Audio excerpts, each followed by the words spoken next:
ফরিদপুর জেলার ভাঙ্গা উপজেলার নুরুল্লাগঞ্জ ইউনিয়নে কৃষক দলের কর্মী সম্মেলন সম্পন্ন। স্টাফ রিপোর্টার মোহাম্মদ শাহাদাত হোসেন জানান, ফরিদপুর জেলার ভাঙ্গা উপজেলার কৃষক দলের সাধারণ সম্পাদক কামরুল হাসান এর সঞ্চালনায় ভাঙ্গা উপজেলা কৃষক দলের সভাপতি শেখ মোহাম্মদ সামাদ সভাপতিত্বে আব্দুল্লাহ রমিউর তত্ত্বাবধানে কর্মী সম্মেলন অনুষ্ঠিত হয়েছে।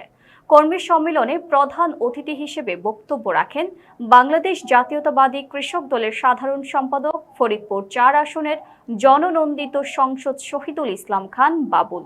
প্রধান বক্তা হিসেবে বক্তব্য রাখেন ফরিদপুর জেলা কৃষক দলের সদস্য সচিব মোহাম্মদ মুরাদ হোসেন। বিশেষ অতিথি হিসেবে বক্তব্য রাখেন ভাঙ্গা উপজেলা বিএনপির সাধারণ সম্পাদক আইয়ুব আলী মোল্লা, ফরিদপুর জেলা কৃষক দলের যুগ্ম আহ্বায়ক সচিব কুমার ঘোষ।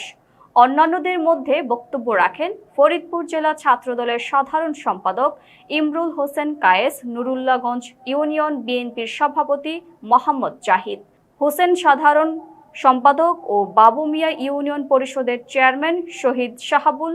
প্রধান অতিথি শহীদুল ইসলাম খান বাবুল এমপি বলেন, কৃষক বাঁচলে দেশ বাঁচবে। কৃষকের জন্য সার্বিক সহযোগিতা থাকবে সরকারের পক্ষ থেকে। তিনি আরও বলেন, কৃষকের বারো ধানের জন্য কৃষকদের জন্য পর্যাপ্ত পরিমাণ ডিজেলের ব্যবস্থা করা হয়েছে।